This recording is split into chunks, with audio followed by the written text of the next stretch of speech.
Hello everyone, I'm Bruffy1322 and welcome to another iRacing video, which is the final race of my first full season. It'll be the last time we're in the Mazdas, and everything was going against me in this one. Quickly, in terms of qualifying, I basically messed up both laps. The first one I really messed up. The second one I actually thought that I nailed it and I set a lap that was good enough for 6th place on the grid, but I got an off track somewhere which I didn't notice initially, and that basically invalidated the lap completely. So I essentially didn't set a lap time in qualifying, and I started right at the back in last place. And honestly, for the first lap or so, I was kind of just taking it easy and seeing how the race settled down, because I didn't have the time to do multiple races. I only had this one race, this one shot at my final race, and I wanted to make sure that, you know, I got something from it and I didn't just crash out immediately.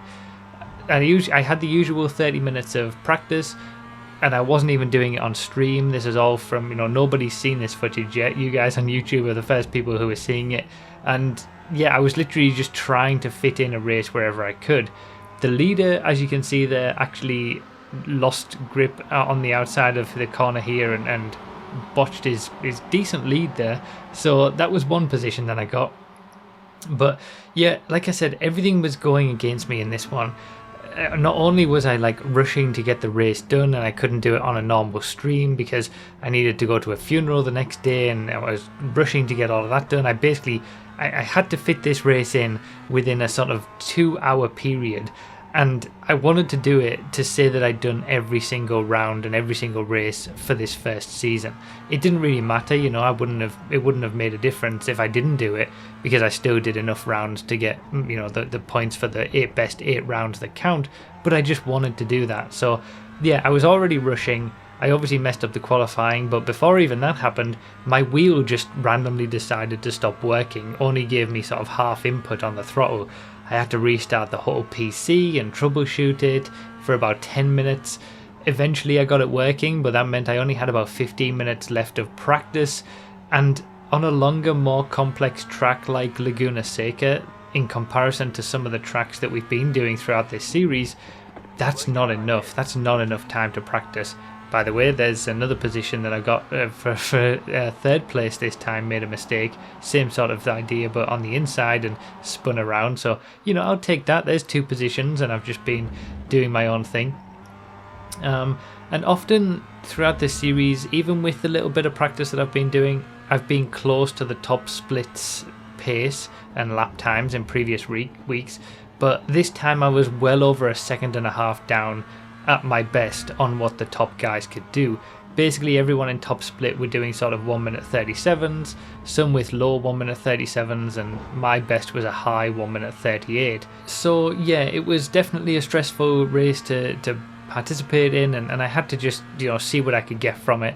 Thankfully, there was a lot of action in this one, as we've already seen, with the 2 guys here taking each other out. To be honest, I feel like both of them were at fault. The guy who was on the inside starts ranting and raving in the chat at the top of the screen as we go through. But to be honest, they're both going for, you know, a position that really either one of them could have backed out. Either one could have left more space. It looked like a bit of a racing incident to me, that one. But yeah, I'll take it. Doesn't matter to me. I'll take those 2 positions. And I've basically gone from last on the grid, 12th place, all the way up to 8th place by just staying on track. So that's always nice. Yeah, as I was going around as well at the time, I was actually counting them down. The first person who went off, I was like, there's 1. Then the second person, I was like, there's 2. And then when those 2 went off, I said out audibly to myself, there's 3 and 4. You know, I wasn't doing this for anybody because I wasn't streaming it. I was just doing it for myself. And it's kind of a weird experience having... It was only really the very first race that I did on iRacing that I didn't stream. I was just recording it. So it was a weird experience kind of doing this without a stream there as well, or at least the idea that I knew the stream was watching. But, you know, I knew that you guys, I knew I needed some footage, and I needed a race to finish off the season, and I knew that it was going to be turned into a video anyway like this. So, yeah, it was a fairly action-packed race, as we've already seen. Laguna Seca, it's a great track, but again, I didn't have enough time on it really to be able to sort of put in anything meaningful in terms of lap time, but based on my sort of qualifying time that got invalidated, I knew that I was quicker than the position that I was starting. I had a lap time in that qualifying session that was good enough for 6th place on the grid, as I mentioned, but like I said, it was invalidated because I got an off track somewhere that I didn't notice. So I knew that I had pace for sort of top half of the field. I was in 2nd split again, which has pretty much been my home. So I was kind of learning as I went during the race, as well as feeling like, okay, I might be able to try to take some advantage and pressure some people in front and just see how the race goes. And already we've had a few crashes and I've made up a few positions, and that's not the end of the story either. So whilst we're in sort of the mid portion of the race where I'm kind of chasing down the guys in front, but there's a few laps where we're just sort of following and duking it out without making any significant overtakes. I'll talk a little bit more about how this season has gone, because I think, honestly, I'm really happy. It was a bit of a gamble to do the Mazdas, and it didn't start off very well. You know, that first round was really rough when I could have got a good result and I didn't. But even then, I was sort of starting my races in the 4th and 3rd splits. I've pretty much been in the 2nd split all the way through the season, apart from that one top split race. Coming into the season, that was sort of a goal that I had, to do a top split race, which I never thought I would, and it was a great race. And I had that was the peak, the highlight of the entire season. If you didn't see it, go back and watch it. It was certainly probably the most action packed and probably one of the better races of the entire season. I think that was 2 episodes ago now, but yeah, it's been, I think, a successful season because I wanted to do these Mazdas. Yes, they are a rookie series, and you're going to get a lot of, issues and bad drivers and people who miss their braking points and take you out from behind, and I've had my fair share of that too. But I've also learned a lot about just the basics of racing, and I've raced in real life. I know racecraft to a certain degree and all that kind of stuff. But what I needed was the sort of dialing myself into the way that iRacing works and the tracks, and getting involved, getting used to the setup before I go to anything that's sort of more difficult and is going to be a more challenging experience. I wanted to get that baseline of the iRacing experience, so that I wasn't just throwing myself in too much at the deep end. And as you can see, even this race, I had 15 minutes of practice on a fairly complicated track in comparison to what we've been racing on, and I'm constantly pressuring the guys in front. I'm looking like I can make an overtake. I think I'm quicker than these guys. And there was something that Josh said. Obviously, Josh has been in a few races and a few iRacing videos since, and there was something that he said on the podcast, is that considering the lack of practice that I'm able to do, the fact that I can just jump into, I just jumped on iRacing and I was immediately not too far off the pace, and the same is true of these races. I just jump in on a new track, do half an hour of practice, and I'm pretty much there or thereabouts. And yeah, I guess I don't really think about that. I just kind of do it. But the point that he was making is that that's not something that he can do, and I don't know why I can do that. Maybe it's just the fact that I do have a lot of experience with racing in real life and racing in general, because I still feel like I'm really far off the top. I'm even in this race, I was a good 2.5 down off the top guys. So I'm always looking to how far down I am from the very top people, rather than looking at how sort of high up I am in comparison to everybody else. That's just the way that my mind works, and I'm constantly trying to figure out why I'm not as good and what I can do to improve to get to that top level. Even if it is putting more time in, which is something that I can't do, I at least want to know why that is and how far I am from the top. So yeah, I've got to give myself a little bit of a break, I think, and some people mentioned this in the comments in a few previous episodes, that I gotta be proud of what I'm doing. I'm not a top driver. I don't think I'm the best driver in the world, far from it. but I've got to take some positives from the experiences that I've had and the races that I've been able to pull off and the performances that I've been able to pull off in some of these early races, and look at that as a positive, because I think I have done well. And obviously we'll talk about the position that I finish in, the sort of the overall championship at the end. And I've been able to be, you know, pretty much consistent most of the way through. I haven't made any major mistakes in most races. Even when I started doing that, I kind of quickly got it under wraps and figured that out. And yeah, I've had some good races, had some good performances, and the fact that I did a top split race and had such a good result in it, it shows that I can compete. So looking forward, I am going to be not doing the Mazdas anymore. I'm going to find something else to do. Next season, I'm not actually going to do a full season, just because there's so many other things going on that I can't really put myself into a full season. So I'm going to use next season of iRacing. Every season in iRacing is 3 months. I'm going to use that season to play around with a few different series. I'm leaning towards doing GT cars because I now have my B license, as this season has finished. As we saw in a previous episode, I was working towards my B license, so I can do one of the B license GT series. I'm thinking about doing that. But yeah, this first Mazda series season has been really helpful, I think, and really entertaining as well. And I'll just push on and throw myself into something new with a little bit more confidence than I think I otherwise would have done.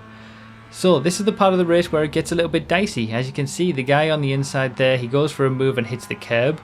I spy an opportunity to get another position, so I end up doing a nice little move there, I thought, by sort of backing off a little bit and letting them fight it out and getting the run out of the corner to get up into 6th place, a double overtake essentially. And I kind of, you know, it was one of those things that as the experience comes in this series, you notice that something like this is going to happen as someone goes for a move. And I took advantage of getting a better exit and those two guys fighting it out. And I was able to get up into 6th. So I'm already in the position where I kind of should have started. This is quite it's quite an intense battle. The last few laps, as you've been seeing probably, there's 5 of us basically all fighting over 4th place, and we're all very, very close on track. I almost get rear-ended there, for example.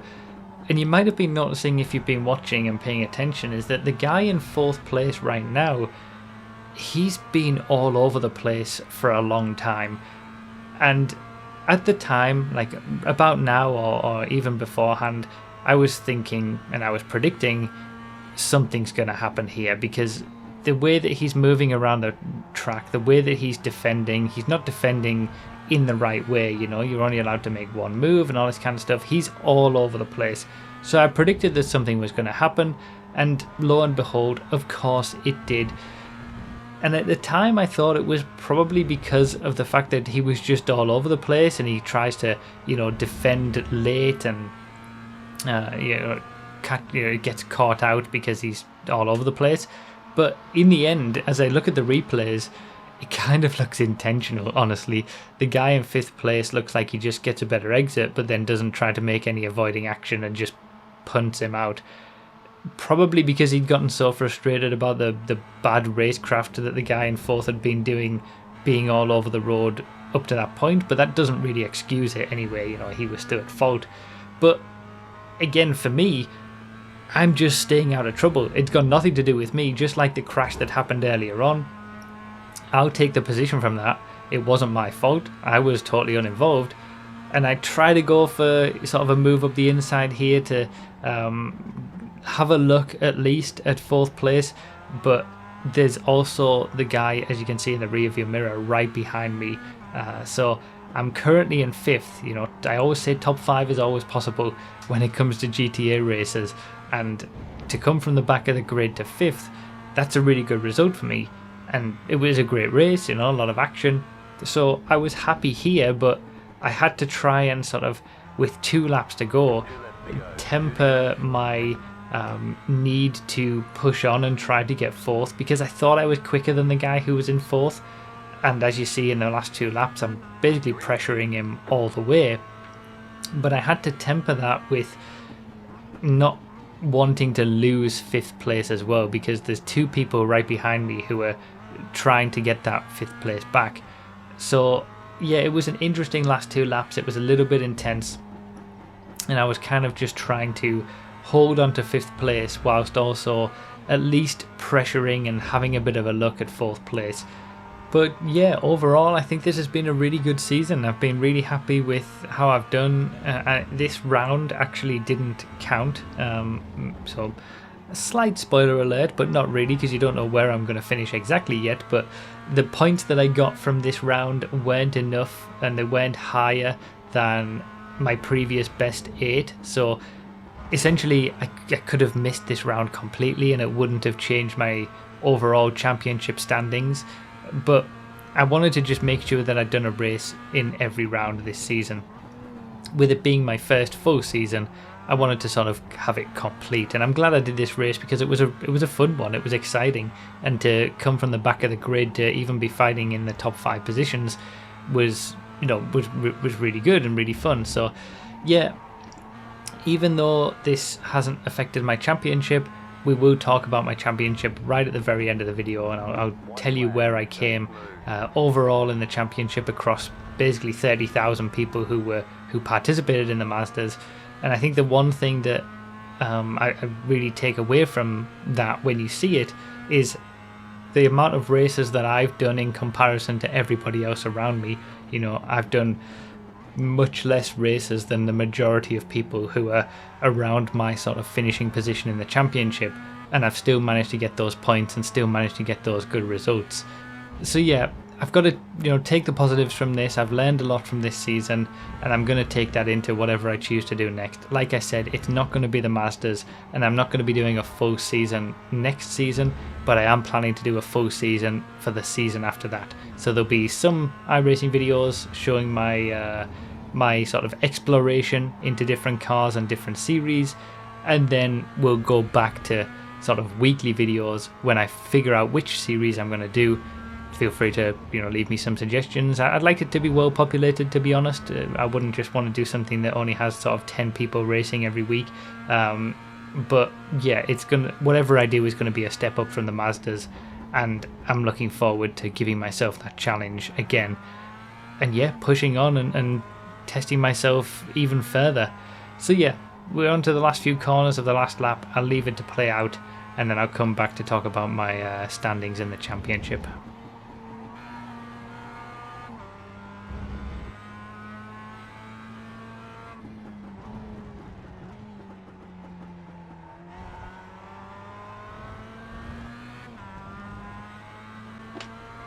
Oof. Top 5's always possible. To a quarter of a second away from 4th place, but started 12th, finished 5th. I'll take that. So second split again, plus 25 on the iRating, so I'm nearly on 1900, finishing the season on a high, at the highest iRating I've ever been, I guess. So that 70 championship points isn't going to count to my overall championship, but I think I'll just, I'll leave it at this. I am quite far off the pace, honestly. I'm not able to do these low 38s and 37s that the top guys can do around here. I haven't had enough practice, honestly, and this is a track where it really shows. So yeah, it was a good final race, I think, of the season. A good race to end the season with. Coming back through the pack from last and just keeping my nose clean, honestly, and finishing in the top 5 from 12th. I'll take it. So yeah, finishing the season with my highest iRating ever, and on the top of quite a few decent results at the very end of the season. Some final notes on my overall finishing position. I ended up finishing 166th in the championship out of 39,131 drivers. So nearly 40,000 drivers in the Mazda series this season, and I finished 166th, which isn't too bad at all for my first full season of iRacing, especially, like I said earlier, because I had a lot less races completed in comparison to the people around me and, people further ahead.